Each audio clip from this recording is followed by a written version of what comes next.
Hi, I'm here with Saints head baseball coach Mike Davidson. Big games coming up, big things coming up with a lot of events. Sharp Champion Center Phase 2 open to the public, ribbon cutting on Friday at 10:30, and the Saints hold their home opener against Kirkwood, Iowa at 3 and 5 on Friday as well. Coach, you already started the season. You guys went 4-0 against Redlands. Talk a little bit about that.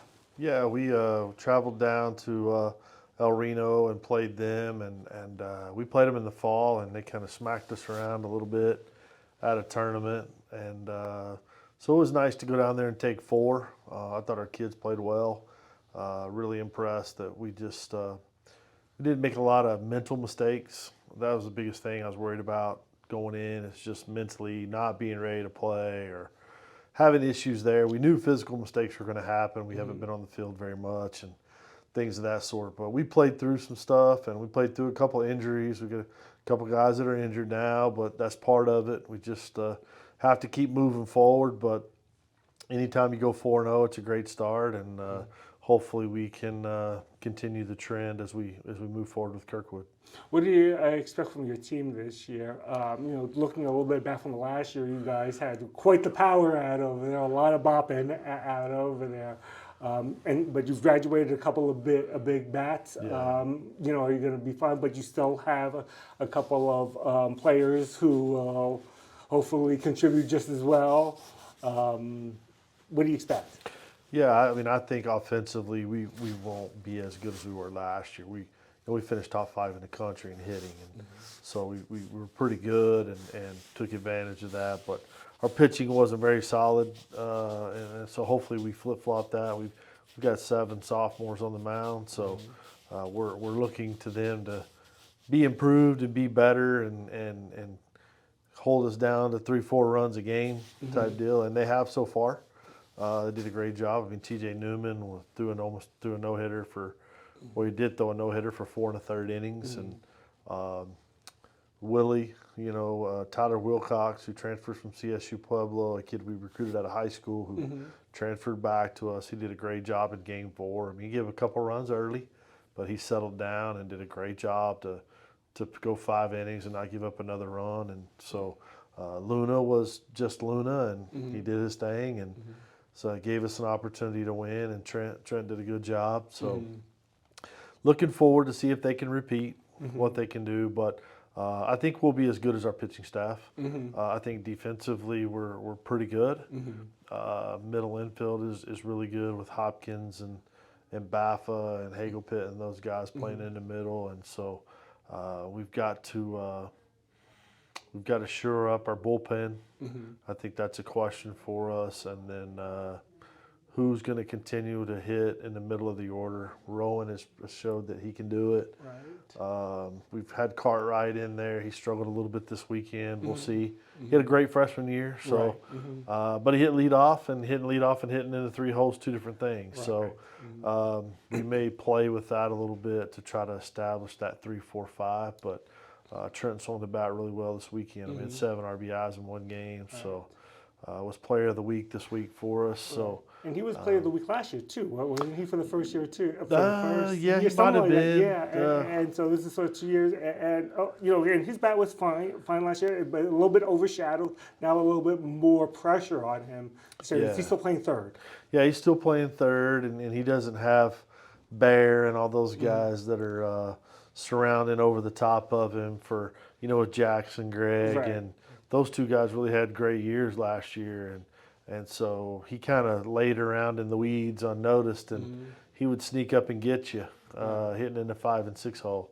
And so now he's in that 3-4. Everybody knows who he is. And he got intentionally walked twice this past weekend, and then we had a couple of guys do a great job behind him, step up and get the big hit. Right. So that's what's going to have to happen for us. And I really think solidifying the middle of our order and our bullpen is and what you said, T.J. Newman was your closer last year, and now you've put him back into the rotation, and he's probably a better fit. I think that, or depending on how it is. Last year, while you had T.J., it was almost like committee by committee bullpen almost to a certain extent, I thought. But Yeah, TJ did a decent job in that role last year. The tough part was a lot of times he came in and, unfortunately in the one-run game he gave up a run and then we're tied and then we wound up playing, another 2 or 3 innings where we have to go to somebody else Right. because we can't shut it down. He didn't really have a lot of those just shut down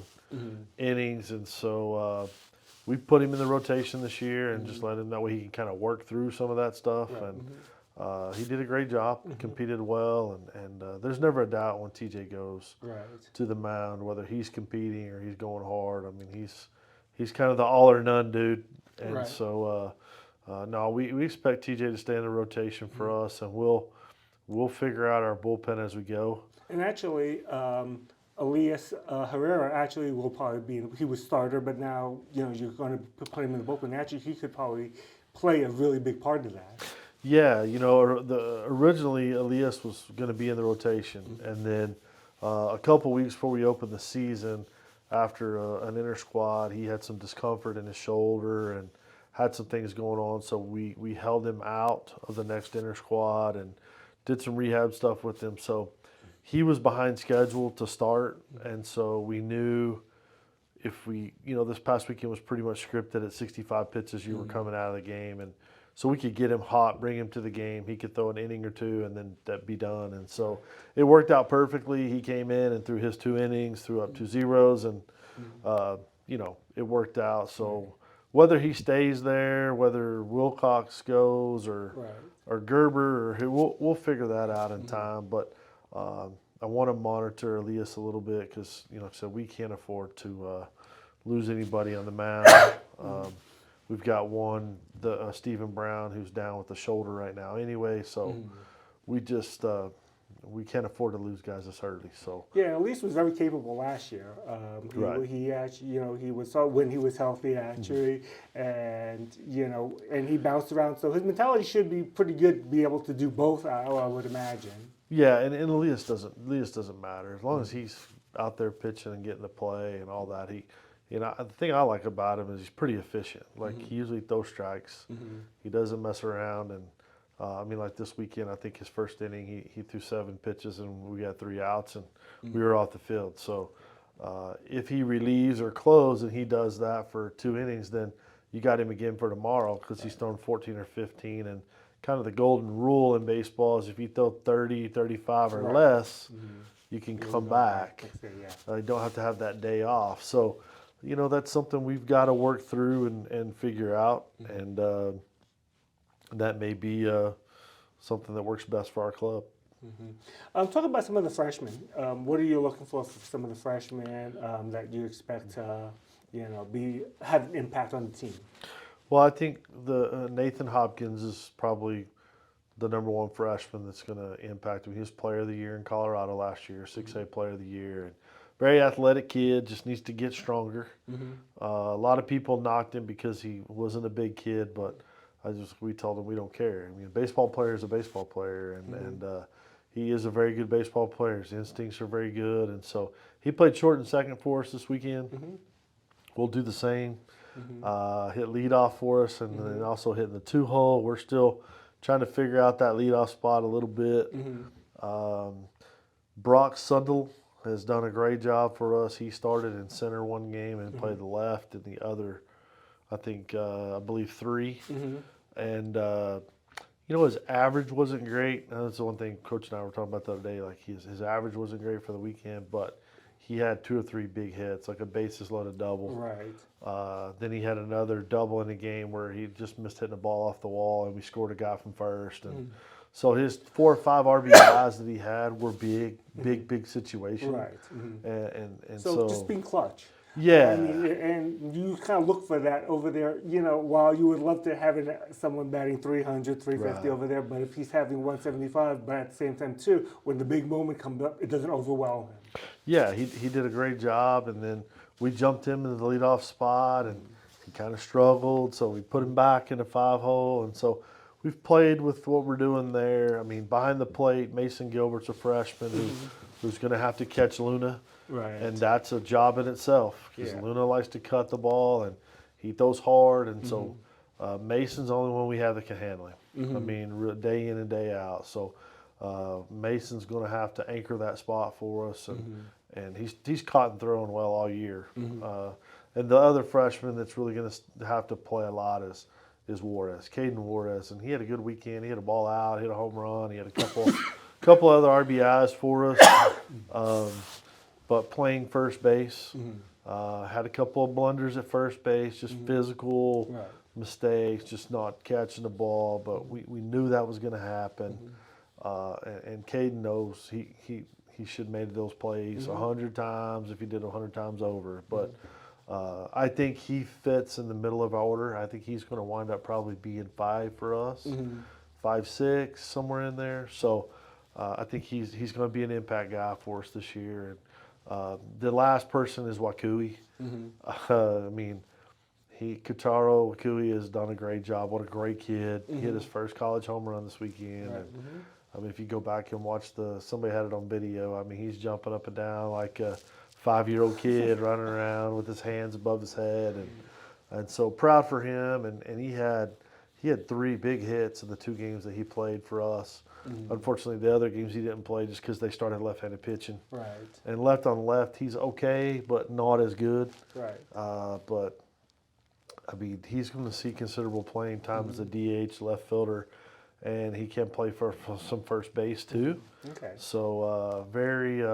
There's some flexibility. Flexibility. I mean, at first base, he's pretty good. I don't like it because he's 5'10", and Caden's 6'2". Sure. So we get a little more room for error, but he's pretty good around the bag, and he just wants to play, and so excited for him and what he's done, and I think he's going to be a factor for us. Yeah, you talk a little bit about the mental mistakes or the physical mistakes out over there, but college baseball for this is actually probably the only season that doesn't really have exhibitions going in. A lot of the other sports, they have 1 or 2 games out over there, and you get a chance to you guys are just playing inside and playing against each other and just not really simulating a real game, and so, you don't get to go there and play, OPSU JV or whatever it is out over there. Right. You start the season and all the games count. Right. And so you have to sort of look, I guess, I don't know if you look at it this way, is that the non-conference schedule is basically your exhibition for the conference, or, I guess the mentality is just a little bit different. Yeah, we could play exhibition games, like we could play OPSU, but we have to count that towards our total number of games.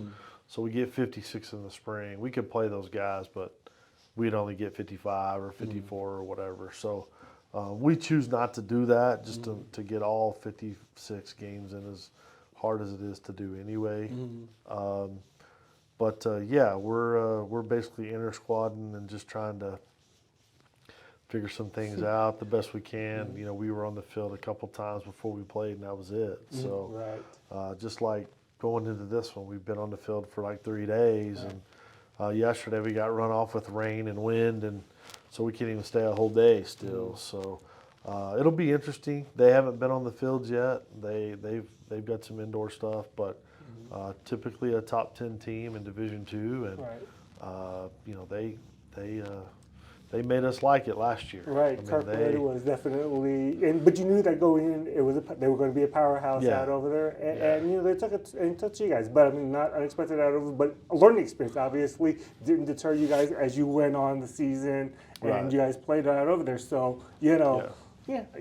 No one likes to get crushed, but at the same time too, it builds a lot of character out over there. I'm sure that you mentioned to them more than once. To a certain extent, you got to have a short memory, but I'm sure at the same time you say like that feeling about going over there, and you probably everyone said like, no, we're gonna make sure that never happens again. Yeah, we reminded some of the sophomores what happened last year, and they've reminded everybody like, hey, we need to be ready to play. They're a good program, and we're not scared of anybody, but you definitely respect your opponent, and as you move forward, especially in the game of baseball, because crazy things can happen if you. Have a bad game pitching on the mound. Everybody else may play great, but your pitcher wasn't good, and it just happens to work out. And like I said, right now it's really scripted for us. Our starters will go 70 to 75 this weekend, and if that's the 3rd inning, then they're gone. If it's the 2nd inning or the 5th inning or whatever, and then we just come behind it, within it. So it's pretty much scripted out, and we'll be that way for the next. We'll got one more start with them, and then we'll kind of let things freelance. But still, at 90 pitches, you're done in our program. Right. 88 to 90 pitches, you're done. If you can't win a game in that amount, then you don't need to be out there anyway. You're not throwing enough strikes. You're not competing in the zone enough, and so we're going to do something different, give somebody a different look. Right. But no, I mean, we're excited to have these guys in. I was talking to Coach Rima this morning at 6:30 as they're loading the bus and pulling out to say, hey, look, man, it looks good Friday. Saturday's going to be cold, but I think we can play. We can at least get one game in. And he said, Coach, we want to play. And if you're willing to play even if it's cold, then let's do it. We want to do it, and we had a great time there last year. We loved your indoor. It was awesome. We have a place to go hit. Don't have to stand outside and freeze to death if it's cold. And so it's a plus for them. And like I said, I appreciate them coming and letting us have a home game, because it's hard to do sometimes. You tell everybody come to Liberal, they're like, what? Right. No. Southwest Kansas. But you look at it, it's going to be snowing and raining all the way to Amarillo, and so everybody's going to be fighting the same fight this weekend. It's February baseball. Exactly. All right, so the Saints will play Kirkwood on Friday and Saturday. Game times are going to be 3 and 5. And what's time? 1 and 3 on Saturday? Correct. Possibly change. But let's turn a little bit about the Sharp Champion Center Phase 2. Finally, we have the ribbon cutting. Right. We're looking at this new office right now. Let's just Right. now. Baseball and softball have a locker room. You have a weight room in here. Phenomenal facilities. Yeah, this is awesome. It's long time coming, of being here 25 plus years, and like I said earlier in the interview, it's a great place to call home. We've never had that opportunity. Our home was our dugout, or our home was their dorm room. Right. People ask for years. You've had over 100 and something kids drafted in this program from the time I came here, Galen and all that, all the way through, and said, things have changed with the DNF and stuff, but how did you convince those kids to change in the dorm, walk to the field every day? And he said, well, because of the program that we had and the pride that we take in our field and everything else, so and just winning. Right. So kids want to do it, but man, has it been a game changer when you bring recruits in and say, hey, here's your home for the next couple of years, and they're like, man, this is awesome. Right. God, these lockers are awesome. Man, this is our weight room. Oh my gosh, it's great to see their faces light up, and it's a special place, and we tell people that all the time. It was a special place before, but it's really even more special at this point. Like I said, we're not completely moved in yet, but we're getting there. And we're still working forward. We just got internet the other day, so that means we're going to be able to move our computers over, and we'll actually bring our phones over, and we'll actually get to be in these offices hopefully by next Monday, and be able to do some work. And so that's exciting, because we get an opportunity to see our kids come in and out of here and go to the hitting facility during the day and whatever else. Right. And that's what I mean. Like, while Phase 2, sort of complement Phase 1 and the hitting facilities, but you guys have been 2-3 years now? Yeah, going on 3. Going on 3, and the first time that we went in over there and hit the balls over there, while it's freezing cold outside in February, it's kind of a nice deal to actually have that. And someone also brought up too, 20 years ago when everything was named Rencool Field, and we had that, and it only took 25 years to get it, but I mean, you can sort of see that the college still will have that, and the community, no doubt about it.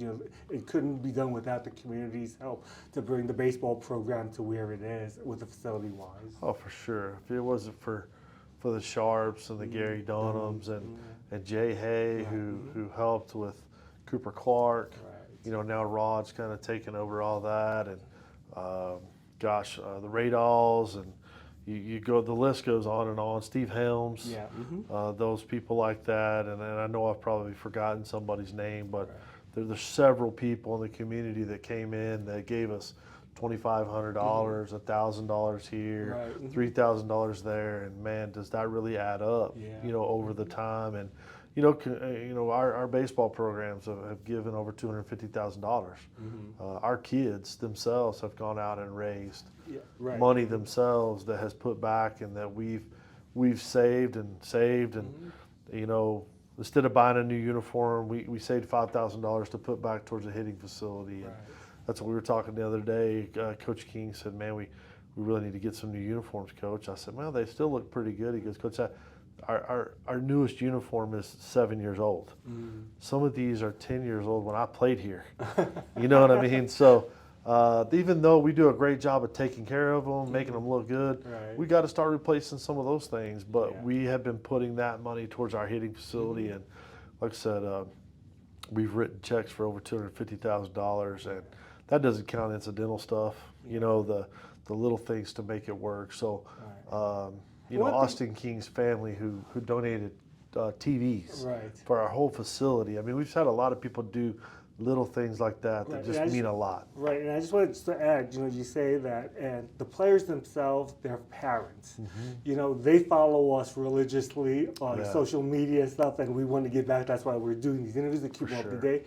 But also at the same time, too, they contribute. They, sure. and that, they're the ones that the players are calling, and they're giving back to us as well. For sure. And they, I'd probably say that without a doubt, baseball probably has the strongest parent following, I think. Probably. Going in, and they're just passionate. Right. They're just passionate about the game, the program, and they're trusting us, you, Austin, Cade with their kids, and they it's paying off, and we're showing them, hey, look at these facilities that are there. Right. We care.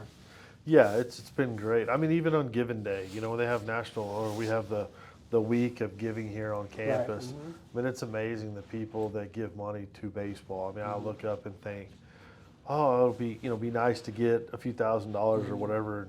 Pretty much every year we get between 15 and 25 grand that people here on this campus every day that say, you know what, I'll give them $500 or $1,000 or whatever it may be. So that speaks volumes upon itself, that I think just how our kids act and what they do and how they go about their business. And so, but like I said, we have all these great big donors that names and this and locker rooms are named after and all these above, but we can't forget the little people, because Right. without the little people, we don't exist. Right, it's a little, it adds up. It's everything Totally. over it all adds up, and everyone just. So it's great so we're gonna have the ribbon cutting for phase 2 on Friday at 10:30. The public is invited. We'll have tours. You can check out all the new facilities. You can even go into the hitting facility as well and take a look at that. And then we'll have lunch and refreshments served afterwards. And then you can catch a softball game over at French Family Field at 1 o'clock. And then after that, you can run over to see the Saints opener at 3. So There you go. lots of field stuff off the diamond and on the diamond tomorrow. Yeah, it's going to be crazy. And then Saturday, basketball's here at home, Yeah. and we're playing at home. So you can run back and forth from the gym or whatever, go warm up and then come back and watch a few innings. Yeah. One of those deals. But no, we appreciate anybody and everybody who wants to come out and support us and see us. Our kids would greatly appreciate it, I know. And so. And one of the great things about baseball and softball, the games are free. The games Exactly. are free, and you can just come in and just walk in and get a, sit in the bleachers and just enjoy the game. Exactly. It's open for any and all, and we would like to invite anybody and everybody who wants to come. Yep, okay, and again, once again, Friday is going to be a big day. We've got ribbon cutting ceremony for phase 2 at the Sharp Family Center. We've got softball at French Family Field at 1 and 3, and then we've got Saints baseball over at Brent Gould Field at 3 and 5. Coach, I appreciate your time. Thank you so much. Thanks, Phil.